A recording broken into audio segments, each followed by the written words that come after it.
Kia ora. So, on the news of the resignation of the Right Honourable John Key from being Prime Minister of New Zealand and the leader of the National Party, I would first of all, from the bottom of my heart, like to express my gratitude, my acknowledgement, and my thanks to him for his 8 years as Prime Minister from 2008 down to today.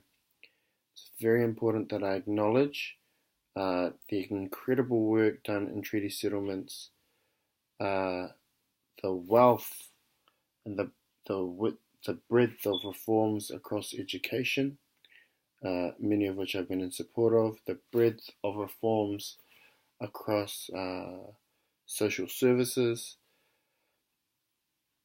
stability for New Zealand during the global financial crisis,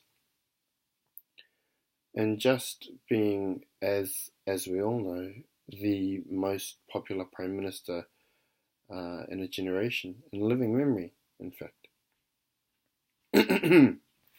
I've got three distinct memories of John Key. One from just before he was elected prime minister, and two from when he was prime minister. The first one was when I was at the University of Waikato, and he came and gave a campaign speech. He was the leader of the opposition at the time and was just about to be elected as the Prime Minister back in 2008.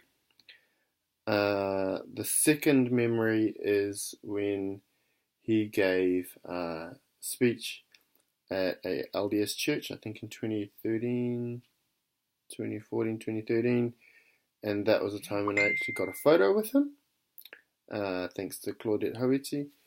But by far, the most memorable time I've ever shared with John Key was when I walked on as part of the Prime Minister's Party, Ope, at Tetsi Marae.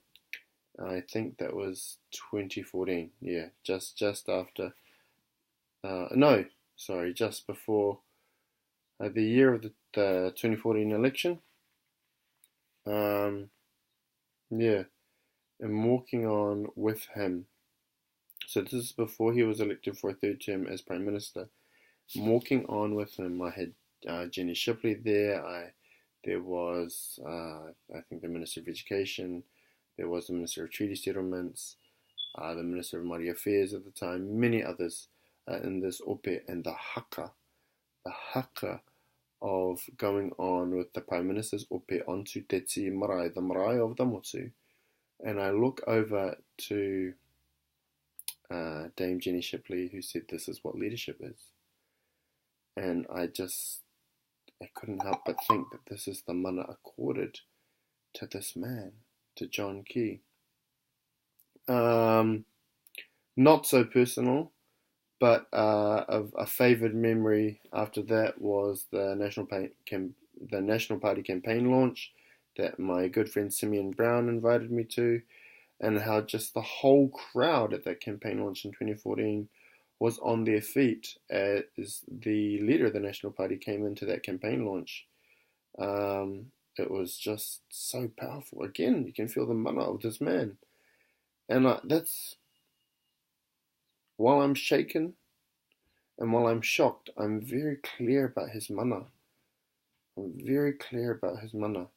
I can't stop thanking him for who he is as the Prime Minister, who he's been, who he was for us during the Christchurch earthquakes, who he was for us in global financial crisis, who he was for us in the Pike River mine tragedies, the recent Kaikoura earthquakes, and other tragedies that we've faced. He's just been there. He's just been there. Yeah, I'm shocked by today's news. I'm buoyed by the fact that there is some incredible talent in the New Zealand National Party, such that we'll have a new Prime Minister very soon. We'll have the National Party will have a new leader, and yeah, it's my initial reaction. I talked for for 5 minutes because it's quite a big event. Quite a big event. I mean, happened in Australia, happened in the UK, and now it happens in New Zealand. Let's see what the future holds, eh?